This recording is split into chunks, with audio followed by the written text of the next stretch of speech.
Palantir. Palantir. Palantir. Palantir. Palantir. Majority of people are unaware of the true nature of this business.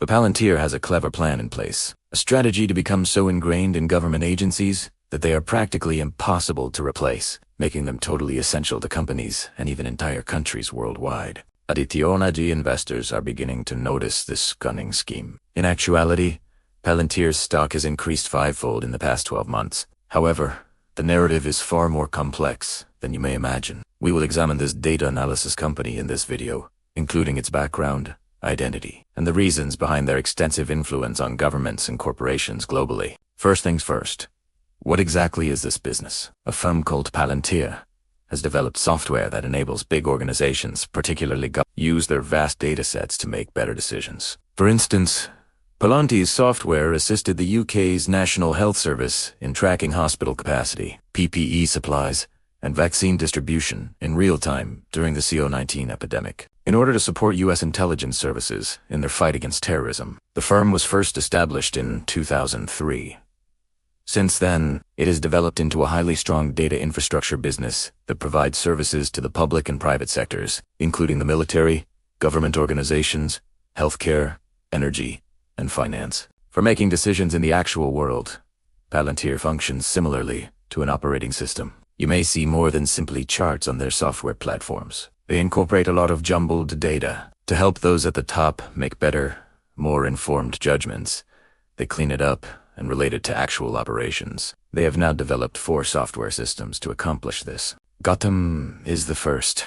Indeed, it is easy to understand why this business is perceived as being so enigmatic and sinister given its name. Additionally, the Gotham platform is made for defense and governments. The military, intelligence services, and law enforcement utilize it to map patterns, plan missions, and identify risks. A well-documented example of the use of Gotham by the US military is when it was used to detect and dismantle roadside bomb networks during operations in Afghanistan. Intelligence analysts use Gotham to combine data from field reports, drone footage, signals intelligence, and info from local informants. And the software helped map relationships between people, locations, and events, which helped to uncover hidden networks of insurgents responsible for IED attacks. In this instance, the platform proved so effective that many field commanders requested Palantir over military-sued alternatives, citing its speed, usability, and impact in saving lives. So that's Gotham, or the military side. Then secondly, we have Foundry, which is more for commercial businesses. They refer to it as a company's central nervous system that integrates a large amount of internal data in order to allow employees throughout the company to run models or test ideas and optimize operations. We're talking about supply chains, sales, numbers, and manufacturing statistics on a single platform. An excellent illustration of Foundry's capabilities is Airbus from 2015.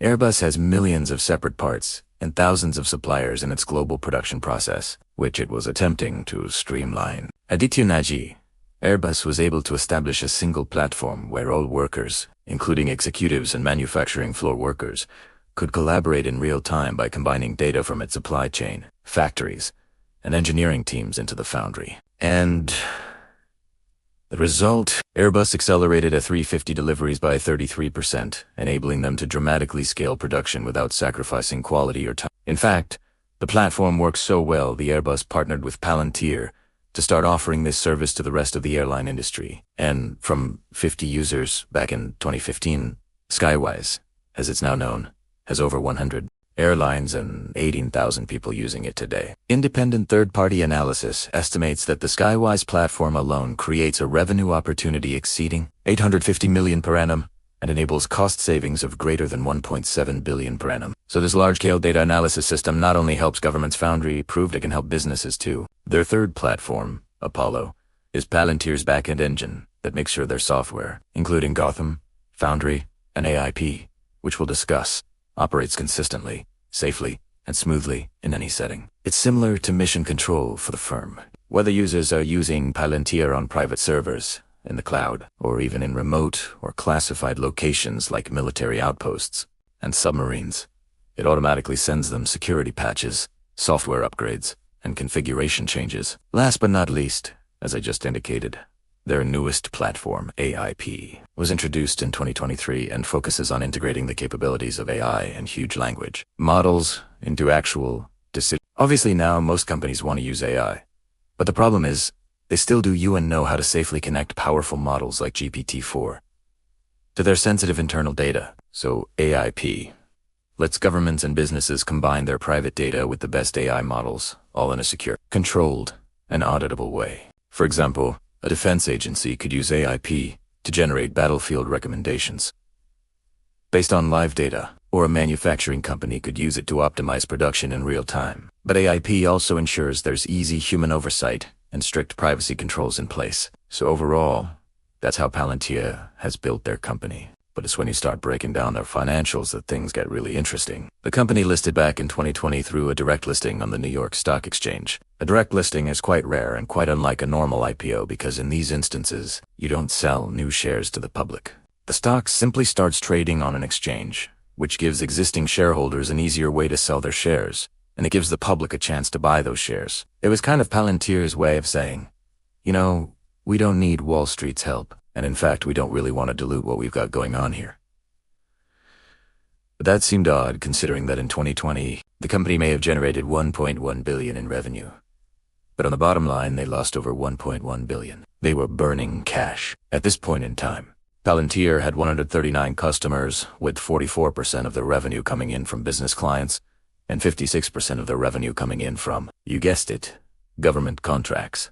This is where Palantir's strategy really comes into play. Their argument is that you can eventually become totally essential if you can figure out a means to practically integrate yourself into a company S or government agency S daily activities. Consider the case of Airbus. They offered a software program that streamlined, structured, and enhanced the business's overall operations. Now, that's a pretty strong position to be in if you have a product that can accomplish that. And you can convince businesses to use your operating system. This was figured out by Palantir's management. And after listing, instead of trying to just make the most money they possibly could straight off the bat, they instead focused on trying to wiggle their way into as many businesses or government departments as they could. Over the next 4 years, Palantir quintupled their customers. They now serve 711 businesses and government agencies around the world, with some of their most notable government clients, including the U.S. Department of Defense, the CIA, U.S. Immigration and Customs Enforcement, the UK National Health Service, the FBI, NSA, and DHS. And then on the business front, Airbus, BP, Merck, Microsoft, and even the Ferrari Formula One team. Palantir went full customer acquisition mode. Plant the seed in as many complex operations as you can and let your product become increasingly indispensable as the years tick on. In business, this is called the switching mode. This kind of competitive advantage occurs when you offer a good or service that other companies or the government ultimately use. So much so that it's simply too difficult to get away from you. Retraining employees is going to be expensive. It will lead to a decrease in production. Simply said, it's not worth it. Palantir is pursuing that goal, and it is beginning to bear fruit. Take a look at this statistic they have provided over the past 3 years, even though their overall consumer base is still growing. Average years of revenue from contracts signed. In 2022, they had an average of 2.8 years of revenue locked in from their contracts. Then, in 2023, that rose to 3.4 years of revenue. And now the new contracts Palantir signed in 2024 give the company an average of 3.6 years of revenue. So, as they lock themselves into the very fabric of their customers' workflows, they can start to lock in longer and longer contracts, building longer-term relationships with their clients. And one of the best ways to test whether you've got a true switching mode is to see whether raising prices negatively impacts your customer acquisition. But now, have a look at this. Over the past 5 years, Palantir's customers have grown very consistently. But check out the average revenue they bring in from their top 20 clients. In 2020, $33.2 million. But in 2024, that number was almost double. An average of $64.6 million. So, not only are they adding more and more and more customers, but their big customers are also earning them more year. And this emerging switching mode has really started to turn around their finances. In 2019, they lost $580 million. In 2020, the year of their listing, losses amounted to a whopping $1.17 billion. But in the last 2 years, things have really changed. In 2024, they earned $462 million, and in their most recent quarterly report, profit came in at $214 million, which annualized is $856 million. The business is beginning to print money. Additionally, there has been a significant response from stockholders. Palantir has performed 49% during the last 12 months. This stock has risen to the top of the market as the most recognizable momentum stock. All indicators are forecasted above street projections by the AI and data analytics firm for guidance. The most valuable corporate software data analytics company is most likely Palantir. In the next 2 to 3 years, I think the market capitalization will reach $1 trillion.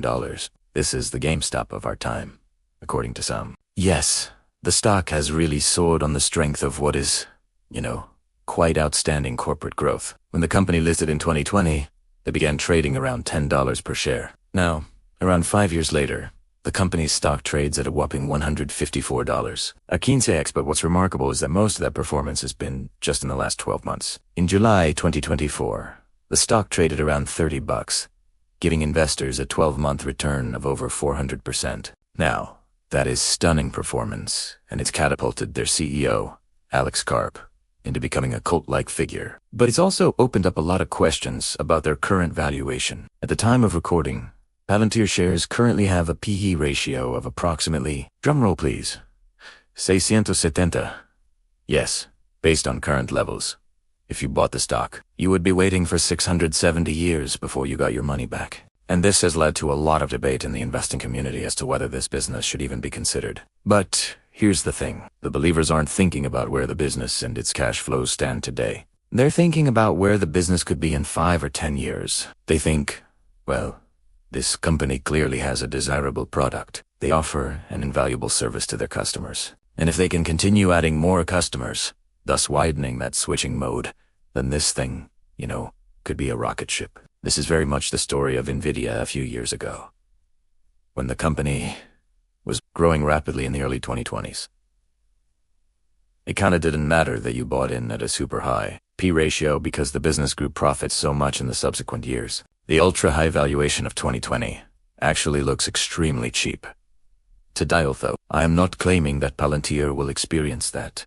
It is the current mindset of Palantir investors, and whether or not they believe that will occur in the future is the question that every investor should ask themselves. After all, the company is currently on track to generate $1.2 billion in free cash flow this year, with an annualized profit run rate of $856 million. However, free cash flow still comes at a cost of more than $300 at a market valuation of $363 billion.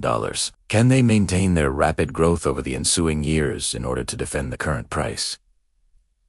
The million-dollar question is that, beyond valuation, however, Palantir's aggressive stock-based remuneration is another reason to be concerned. This is where management is paid in shares rather than cash, as the name implies. And while this isn't always a bad thing, it does imply that investors gradually lose their stake. Furthermore, Palantir has a reputation for being especially obnoxious when it comes to stock-based comp. A straightforward method to view stock-based remuneration is as a percentage of the business's earnings. For instance, between 2 and 3% of Apple's revenue is paid out in shares. Although it is true that Apple and Palantir are quite different companies, Palantir's stock-based compensation was more than $1.2 billion in 2020.